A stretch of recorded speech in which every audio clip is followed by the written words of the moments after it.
What would you do if the people who tortured you, killed your loved ones, and drove you from your home were suddenly standing before you, completely at your mercy? This isn't a hypothetical question. This exact moment happened in human history, and the answer given in that moment would define the meaning of mercy for all time. On the 21st day of Ramadan, in the 8th year after migration, 10,000 men stood at the outskirts of Makkah. At their head was a man who had been born in this very city, a man who had been mocked in its streets, a man whose followers had been tortured in its alleys, a man whose family had been persecuted within its walls. His name was Muhammad. Peace and blessings be upon him, and he was about to enter the city that had expelled him, but this time he would enter as its conqueror. But here's what makes this moment extraordinary. Here's what you need to understand before we go any further. This wasn't just about one man's return to his homeland. This was about the manifestation of a divine attribute. This was about Ar-Rahim, the Most Merciful, the one who bestows continuous, specific mercy upon creation. The story of that day, and the mercy shown in those hours, would echo through 1,400 years of history. It would define what it means to forgive. It would demonstrate what divine mercy looks like when it flows through human hands. Let me take you back to the beginning, so you can understand the depth of what happened. 21 years before this moment, in this same city of Makkah, a man stood in the heat of midday, speaking words that would change the world. Muhammad, peace and blessings be upon him, had received his first revelation 3 years earlier. Now he stood publicly, calling people to abandon the idols that filled the Kaaba, to worship only the one Creator. The response was not what you might expect. His own uncle, Abu Lahab, stood before the crowd and shouted, "May you perish! Did you gather us for this?" The people laughed. They mocked. They turned away. But this was only the beginning. A woman named Jamil, she was the wife of Abu Lahab, would wait on the path where the Prophet, peace and blessings be upon him, walked each day. She carried a basket of thorns. Every morning she scattered these thorns along his route. The sharp spikes would pierce through his sandals. His feet would bleed. Yet he would remove the thorns silently and continue walking. A man named Uqba ibn Abi Muayt, or he decided on a different form of cruelty. One day, while the Prophet, peace and blessings be upon him, was prostrating in prayer near the Kaaba, Uqba placed the intestines of a slaughtered camel on his back. The weight was so heavy that the Prophet, peace and blessings be upon him, could not rise from prostration. The Quraysh leaders stood nearby, laughing until tears ran down their faces. His daughter Fatima, may Allah be pleased with her, was just a child then. She ran to her father, tears streaming down her own face, and removed the filth from his back. She was crying. He was patient. "Do not cry, my daughter," he told her. "Allah will protect your father." But the persecution escalated. A man named Abu Jahl, considered one of the leaders of Quraysh, he had a different strategy. He wanted to humiliate the Prophet. Peace and blessings be upon him, publicly. One day he found the Prophet, peace and blessings be upon him, walking near the Kaaba. Abu Jahl picked up a handful of dirt and threw it in his face. Then he laughed and walked away. The Prophet, peace and blessings be upon him, went home with dust covering his blessed face. His daughter Fatima, may Allah be pleased with her, met him at the door. She saw the dirt on her father's face and began to cry as she cleaned it. "What kind of neighbor am I to you, father? she asked through her tears. His response was profound. "Do not cry, my daughter. Allah is with your father." Then came the year of sorrow. Within a few months, the Prophet, peace and blessings be upon him, lost both his beloved wife Khadijah, may Allah be pleased with her, and his uncle Abu Talib, who had protected him despite not accepting his message. With Abu Talib gone, the persecution intensified beyond what you can imagine. The leaders of Quraysh held a meeting. They discussed what to do about Muhammad, peace and blessings be upon him, and his message. Some suggested exile, others suggested imprisonment. But one man had a different idea. Abu Jahl proposed a solution that he thought was brilliant. "Let us take a strong young man from each tribe," he said.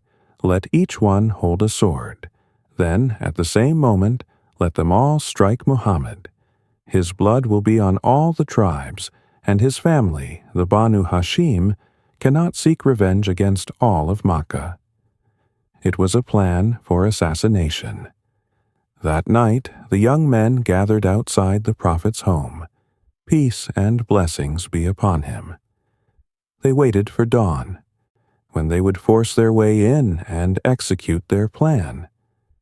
But something happened that they did not expect. The Prophet, peace and blessings be upon him, left his home that night. He walked right past them, but they did not see him. Their eyes were opened, yet they were blind to his departure. He left Makkah, heading to Medina, where the people had invited him to come and live in safety. This was the migration, the hijrah. But what he left behind in Makkah was a community of believers who would face even greater persecution. A man named Bilal, may Allah be pleased with him, he was an African slave who had accepted Islam. His master, Umayyah ibn Khalaf, decided to make an example of him. Under the scorching midday sun of the Arabian desert, when the sand was hot enough to burn skin, Umayyah would take Bilal out. He would strip him and force him to lie on the burning sand. Then he would place a massive boulder on his chest.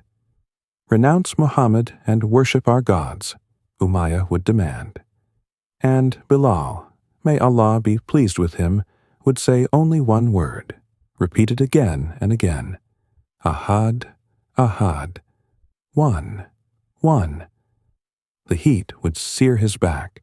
The boulder would crush his chest. His voice would crack from thirst, but he would not renounce his faith. A woman named Sumayya, may Allah be pleased with her, she faced even worse. She was the mother of Ammar ibn Yasir, may Allah be pleased with him. The family was being tortured in the open plaza of Makkah. Abu Jahl himself would come to mock them and increase their suffering. One day, Sumayya, may Allah be pleased with her, spoke words that Abu Jahl could not tolerate. She defended the Prophet, peace and blessings be upon him, in front of the gathered crowd. Abu Jahl became enraged. He took his spear and drove it through her, killing her on the spot. She became the first martyr in Islam. The Prophet, peace and blessings be upon him, heard about these tortures. He was in Medina now, safe but heartbroken for those left behind. He would make supplication for them. He would send secret messages encouraging them to be patient. He would remind them that relief would come. And the believers held on. Years passed. In Medina, the Muslim community grew stronger. They established a society based on justice, compassion, and brotherhood. But Makkah would not leave them in peace. The Quraysh sent armies to destroy this growing community. First came the Battle of Badr, where 313 Muslims faced 1,000 armed warriors. Against all odds, the Muslims won. Abu Jahl, the man who had tortured so many, he fell in that battle. Then came the Battle of Uhud, where the Muslims faced a setback. The Prophet himself, peace and blessings be upon him, was injured. His tooth was broken. Blood flowed down his blessed face. Yet, when his companions asked him to curse those who had injured him, he raised his hands and said, "O Allah, forgive my people, for they do not know." More battles followed, more persecution, more attempts to eliminate Islam completely. But the believers remained patient. They remembered the promises made to them. They held on to hope.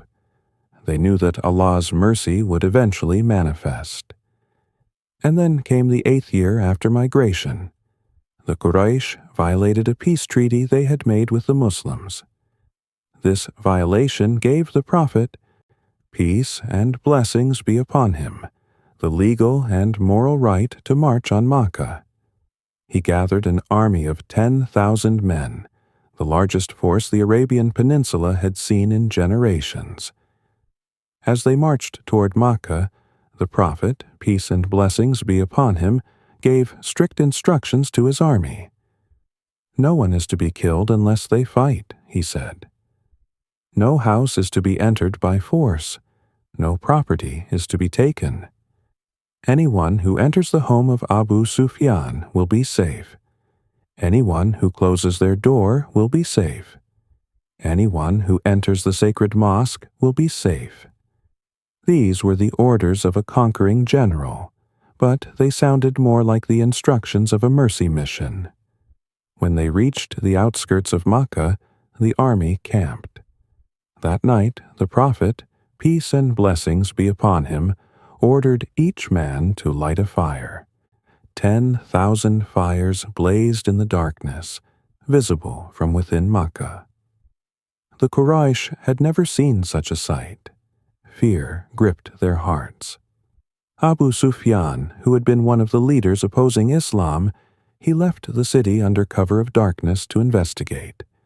He was captured and brought before the Prophet, peace and blessings be upon him. Now, you need to understand who Abu Sufyan was. This was the man who had led armies against the Muslims. This was the man who had planned battles to destroy Islam. This was the man who had been at the forefront of the persecution. His wife, Hind, was the woman who had mutilated the body of the Prophet's beloved uncle Hamza, may Allah be pleased with him, at the Battle of Uhud. The companions around the Prophet, peace and blessings be upon him, they waited to see what he would do with Abu Sufyan. Some of them had lost family members in battles led by this man. Some of them carried scars from wounds inflicted by his orders. But the Prophet, peace and blessings be upon him, simply looked at Abu Sufyan and asked, "Is it not time, Abu Sufyan, that you know there is no deity except Allah?" Abu Sufyan, trembling, said, "If there were any God besides him, he would have helped me by now." "And is it not time," the Prophet, peace and blessings be upon him, continued, "that you know that I am the messenger of Allah?" Abu Sufyan hesitated. Then he said, "As for this, I still have some doubt." The Prophet's uncle Abbas, may Allah be pleased with him, who was standing nearby, he said sharply to Abu Sufyan, "Woe to you! Accept Islam before your neck is struck." And Abu Sufyan, seeing his situation, declared his acceptance of Islam. But here's what happened next. This is where you see the mercy of Ar-Rahim flowing through human action. The Prophet, peace and blessings be upon him, turned to Abbas, may Allah be pleased with him, and said, "Take him and let him see the Muslim army." Abbas, may Allah be pleased with him, took Abu Sufyan to a high point where he could watch the army marching in formation. Tribe after tribe passed, banner after banner. 10,000 men moving as one, disciplined, powerful, unstoppable. Abu Sufyan watched in awe. Then he turned to Abbas, may Allah be pleased with him, and said, "Your nephew has achieved a great kingdom." Abbas, may Allah be pleased with him, corrected him immediately. This is not a kingdom. This is prophethood. After Abu Sufyan had witnessed the might of the army, the Prophet, peace and blessings be upon him, he gave him a message to take back to Makkah. Go and tell your people, whoever enters the home of Abu Sufyan is safe. Whoever closes their door is safe. Whoever enters the sacred mosque is safe. Abu Sufyan rushed back to Makkah and climbed to a high place where everyone could hear him. He shouted the message. The people of Makkah could not believe what they were hearing. An army of 10,000 was approaching, and their safety was being guaranteed. The next day, the Muslim army entered Makkah. The Prophet, peace and blessings be upon him, rode on his camel, his head bowed so low that his beard nearly touched the saddle. He was reciting verses from the Quran, entering the city he had been forced to leave 13 years earlier, not in triumph and arrogance, but in humility and gratitude. As he entered, people watched from windows and rooftops. Some were terrified. Some were curious. Some were filled with regret for what they had done. The army moved through the streets without violence. They went to the Kaaba, where 360 idols surrounded the sacred house. The Prophet, peace and blessings be upon him, approached each idol, pointing at it with his staff and reciting, "Truth has come and falsehood has vanished. Indeed, falsehood is bound to vanish." Each idol fell as he pointed at it. Then came the moment everyone was waiting for. The people of Makkah were gathered.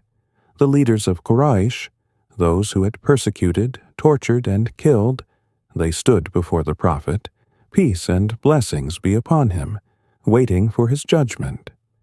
In their culture, they knew what happened to conquered people. They expected slavery. They expected execution. They expected revenge. They had done terrible things, and now it was time to face the consequences. The Prophet, peace and blessings be upon him, stood before them. His eyes moved across the crowd. He saw the faces of those who had mocked him, those who had thrown filth on him while he prayed, those who had tortured his companions, those who had killed his loved ones. The silence was heavy. Then he spoke. "What do you think I will do with you today?" The people looked at each other. Some began to weep. Some fell to their knees. Finally, someone spoke up. "You are a noble brother, son of a noble brother." The Prophet, peace and blessings be upon him, looked at them for a long moment. Then he said words that would define mercy for all time. "I say to you what Prophet Joseph, peace be upon him, or said to his brothers, 'No blame will there be upon you today. Allah will forgive you, and He is the most merciful of the merciful. Go, for you are free.'" Let that sink in for a moment. Go, for you are free. Not, you will be executed. Not, you will be enslaved. Not even, you will be punished and then released. Just go, for you are free.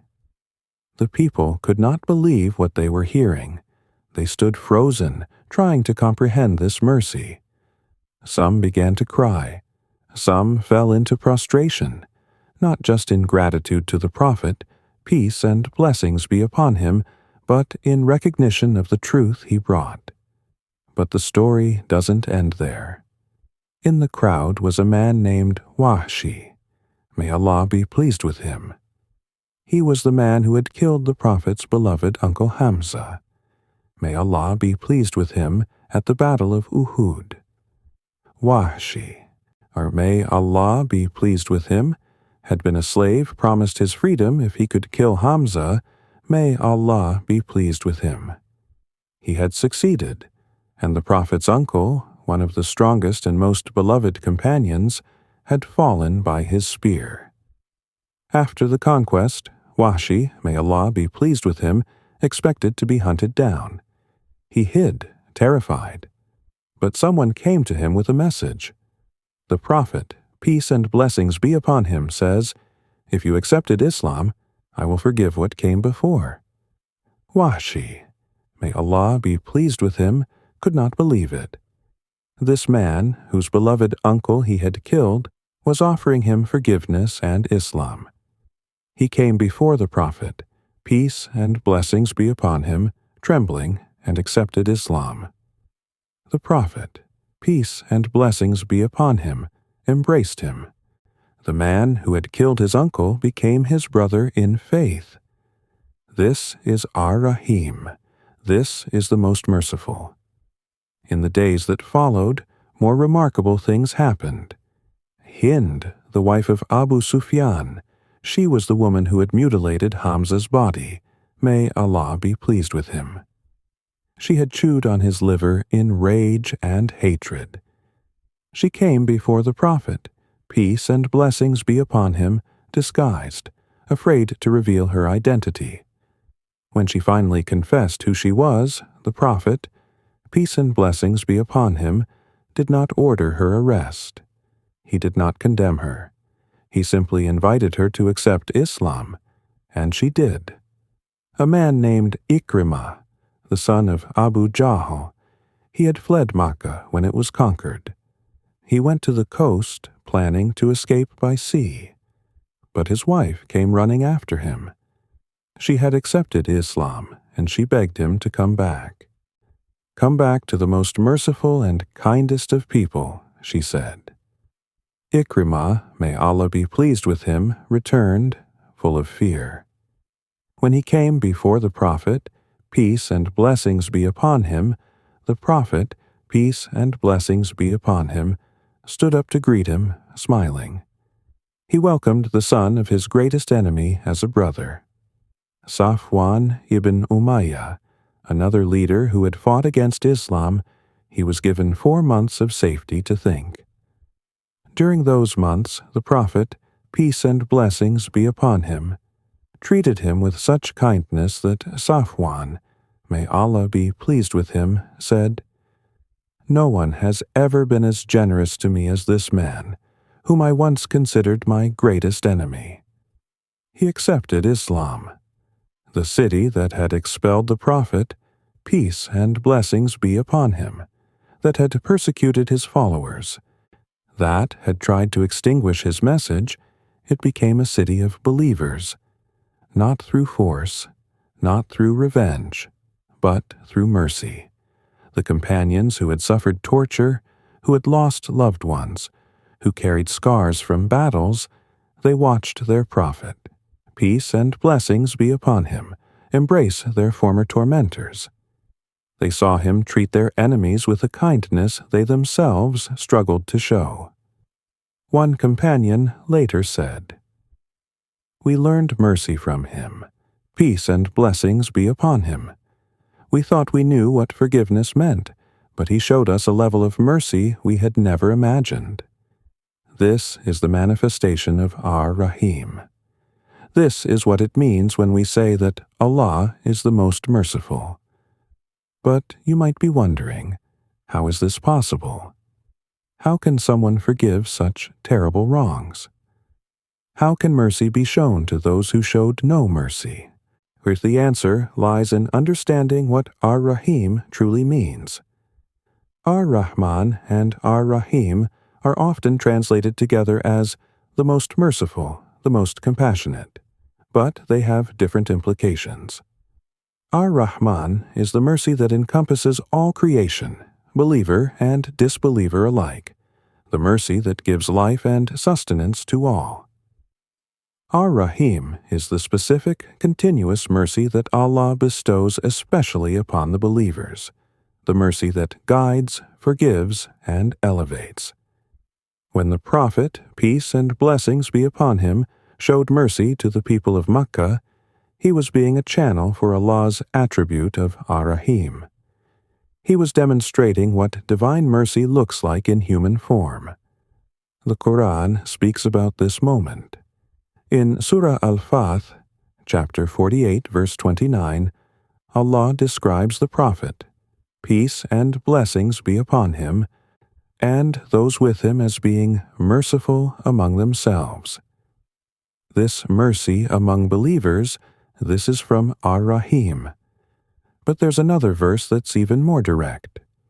In Surah Al-Anbiya, chapter 21, verse 107, Allah says to the Prophet, peace and blessings be upon him.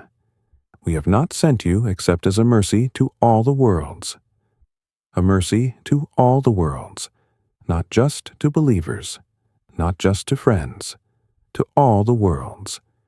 When the people of Makkah were forgiven, they witnessed Ar-Rahim manifest through human action. They saw that mercy is not weakness. Mercy is the highest form of strength. Think about it. The Prophet, peace and blessings be upon him, had every worldly reason to seek revenge. His culture expected it. His companions would have understood it. His enemies deserved it. But he chose mercy. And that choice changed everything.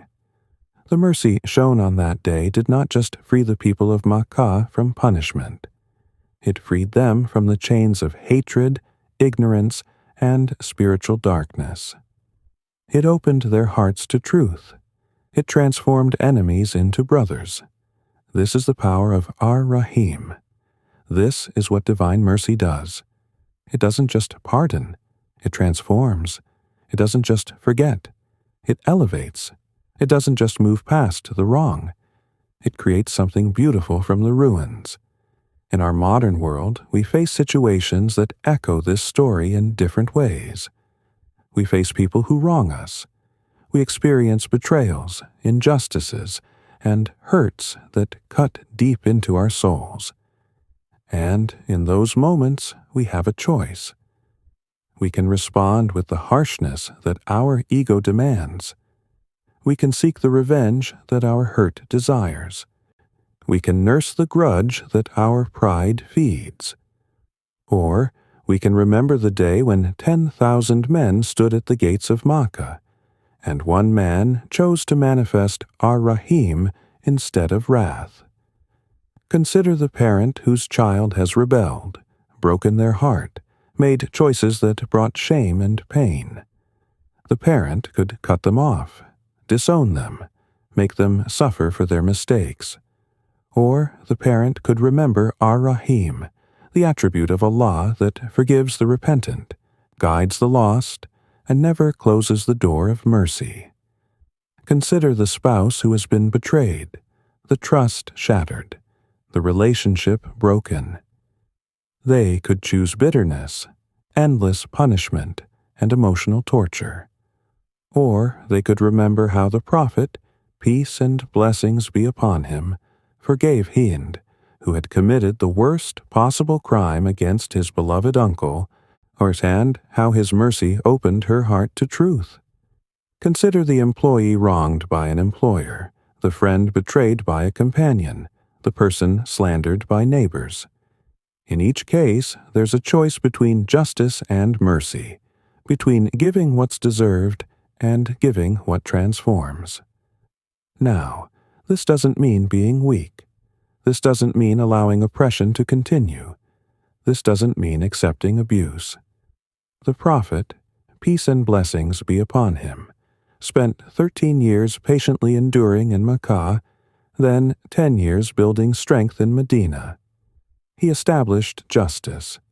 He created a society where wrong was punished and right was protected.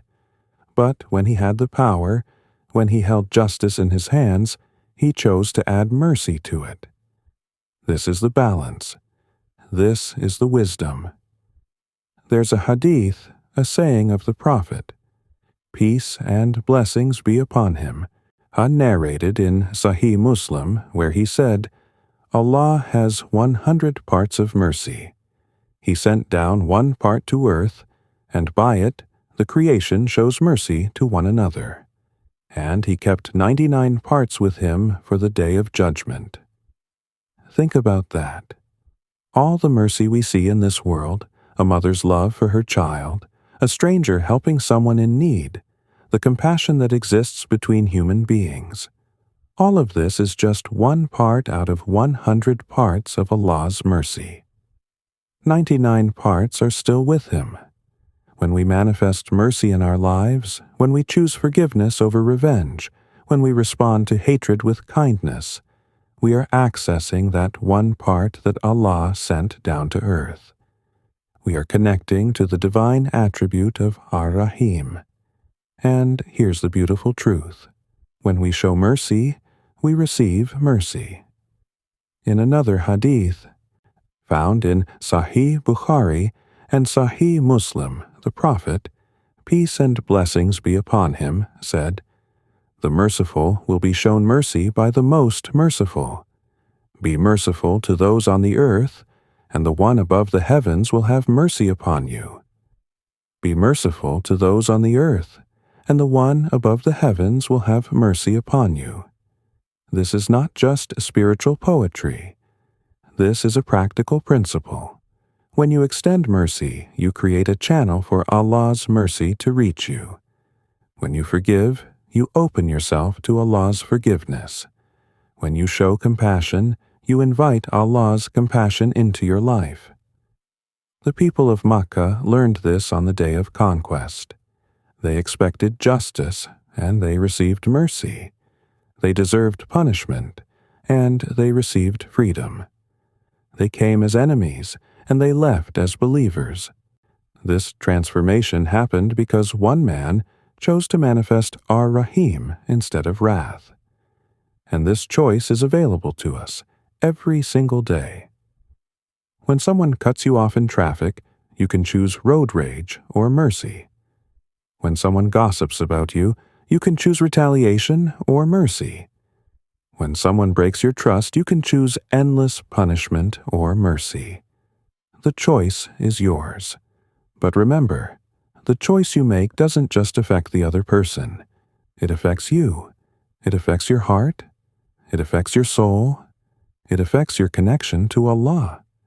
The Prophet, peace and blessings be upon him, when he forgave the people of Makkah, he didn't just free them. He freed himself. He freed himself from the burden of carrying hatred. He freed himself from the poison of holding grudges. He freed himself from the spiritual weight of vengeance. And in freeing himself, he became a perfect channel for divine mercy to flow through. This is what we're called to. This is the example set before us. Not perfection in never being wronged, but perfection in how we respond when we are wronged. Not strength in the ability to hurt those who hurt us, but strength in the ability to show mercy to those who deserve punishment. Not victory in conquering our enemies, but victory in transforming our enemies into brothers. Ar-Rahim, the Most Merciful, is not just a name we recite. It's an attribute we're called to reflect in our lives. When you pray and you say, Bismillah Ar-Rahman Ar-Rahim, in the name of Allah, the Most Gracious, the Most Merciful, remember that you're not just praising Allah. You're declaring your intention to manifest these attributes in your own actions. When you face someone who has wronged you, remember the day when the Prophet, peace and blessings be upon him, stood before the people who had tortured him, killed his loved ones, and driven him from his home, and said, "Go, for you are free." That's Ar-Rahim. That's the Most Merciful, and that's the example we're called to follow. The conquest of Makkah was not just a historical event. It was a demonstration of divine mercy in human form. It was a lesson in how mercy transforms, how forgiveness heals, how compassion elevates. And the lesson is as relevant today as it was 1400 years ago. Because we still face wrongs. We still carry hurts. We still have people in our lives who have caused us pain. And we still have a choice. The choice to manifest Ar-Rahim, or to harden our hearts. The choice to forgive, or to seek revenge.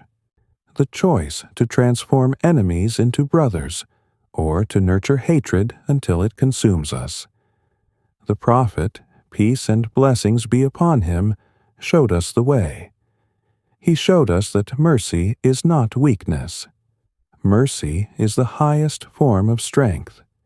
He showed us that forgiveness is not forgetting. Forgiveness is rising above. He showed us that the greatest victory is not in defeating your enemies. The greatest victory is in winning their hearts. This is Ar-Rahim. This is the Most Merciful.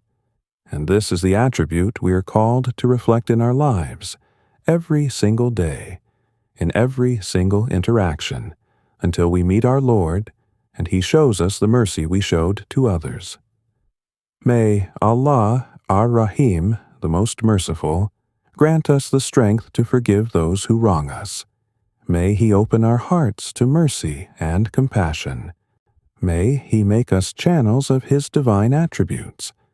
And may He forgive us our shortcomings and guide us to be among those who are truly merciful, so that we may receive His mercy on the day when mercy is needed most.